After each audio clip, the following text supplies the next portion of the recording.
Here at Liberty Memorial Central Middle School, the special education team has opted to utilize Google Forms to maintain special education contact with special education students in the general education setting and throughout the school day.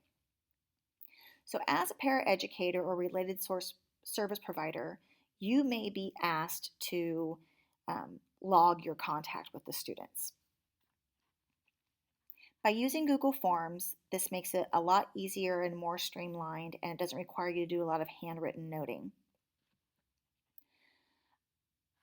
What you will see is a QR code or a link, which the case managers you work with may either send this to you as a link in your email. They may hand you or provide you with a printed sheet. It's really up to you how you want it. If you send it to email and you print it off, it doesn't matter. It's just so that you have access to this information. I'm providing QR codes so that if you want to use an iPad or your personal device to multitask while you're still working with students or available to them, you can keep track as you go. Don't concern yourself with the color coding next to each case manager's names. That's for them. Because there's a lot going on in the background of these forms. Lots of information about each student, and the case managers have been color coded so they can more easily find their students. So when you get the form pulled up after clicking on the link or using the QR code, you'll first choose the student you're working with. For each student you work with, each class period, you'll have to open the form separately for each of those. But beyond that, it's just a pretty direct and streamlined way to maintain the information. For privacy purposes, I am not going to click down. I'm not going to click on the student option drop down. The next most important piece of information is the minutes of support. So the minutes of support is either the amount of minutes you were available to a student in the general education setting, or the amount of minutes of direct contact you have with a student, maybe in a breakout room or in the general education setting, or in the special education setting, pardon me.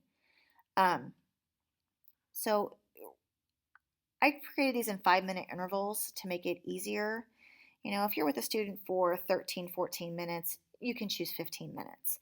If you're concerned about overstating how much time, it's okay to round down to 10, but we want it to be as reflective of what's really going on as possible. Everything in here is required in order to submit. So you can't submit until you've checked everything. The class period the student's in, and once you select class period, you will then go and select the teacher whom they were with. If they were not in a general education setting, and you can't see it here, it's out of the view, but down here at the bottom, there is an NA that you can select in order to say that we weren't in the general education setting. Since this is required to have something selected, I did provide an not applicable, an NA, to select. Now, for any of you who might have a question what this C means, this C is a code that we use in special education in our service logs for the setting, and C means the general education setting. Then you'll click which Sped support staff who was there. So you'd select yourself. So everyone's name who selects the individual grade levels should be in here. Again, a case manager might come in here and put NA because they're also using this if there is not a paraeducator supporting that class, and it's the case manager supporting the class. And then the other option is the G setting, which is the special education setting.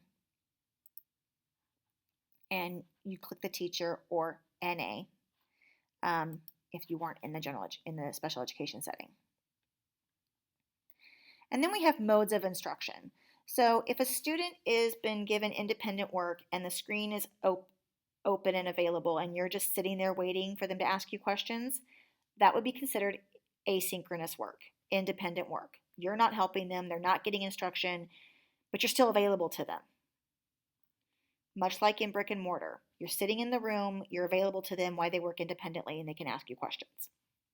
Synchronous is when the teacher's leading instruction or you're leading instruction. A breakout room is obviously when you're in a breakout room with a student and you're providing support. Or maybe you're in a breakout room with a case manager, but you're still providing support. And other, just in case there's some other mode of instruction that I have not considered, which is possible. Student responses to task activities. This is basically whatever's going on in class, this was their response. If they were absent from class, we're going to note that. So if you were there to provide them support and the student was not there, let's keep track of that. You were available, the student did not show up. Arrived to class more than 10 minutes late. Again, you were there on time, but the student did not show up. Answered questions, asked for help, accepted help, offered to help. All the different things that could be going on in a class. And then there's this other spot where you can type in something more specific if you need to. Again, I'm not going to be able to submit until everything's clicked in each of the categories. And this particular one allows you to check all that apply. That's why it's not a drop-down menu. And then this only one is optional. If you have additional notes on a student's performance, keep them brief. Keep them brief. But something is, technical difficulties, student was really upset, something that maybe is not part of this check down box, but something pretty specific to the situation. And then you would hit submit, which we can't submit because we didn't check those boxes, which is fine. So what's going on behind the scenes, I will show you. All of the information is being ported over into an Excel sheet. And this is what it looks like. We have the class period. We also have the student's name, but I hid that for privacy purposes. The class period, the C setting, the Sped who's supporting them, the response to task activities, optional comments. So you can see some examples of what that is. And then as we move over, if they were in the G setting, modes of instruction. Now there's a big gap here because we didn't add that till a couple days later. Diane Welchins has been doing a great job of giving me a lot of feedback, helping me figure out what you guys really needed. And then the amount of minutes of support. So this is what's going on in the background that you can't see and you don't really need to see, but just so you understand what this information is doing. And then every single log is also time-stamped. So we know what time of day and the date. So we have every single thing time-stamped. So the more you do it relative to when you're with the student, the better, because that helps us understand and keep a more thorough idea of what the day looks for the student for data. Now what you can't see down here at the bottom of the screen, but just like in Excel or Sheets, there's tabs. Each of these students has their own tab and information is being ported over. Oh, and I'm showing a student's name. But there's tabs for every single student and each of those tabs are color coded for the case manager so the case managers can easily find. So that's what the color coding is for. But yeah, that's pretty much it. You're going to see this and then you're going to open up this.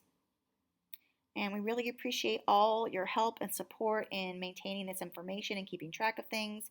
And as usual, we cannot do our jobs without you. You guys are invaluable. Thank you for everything you do.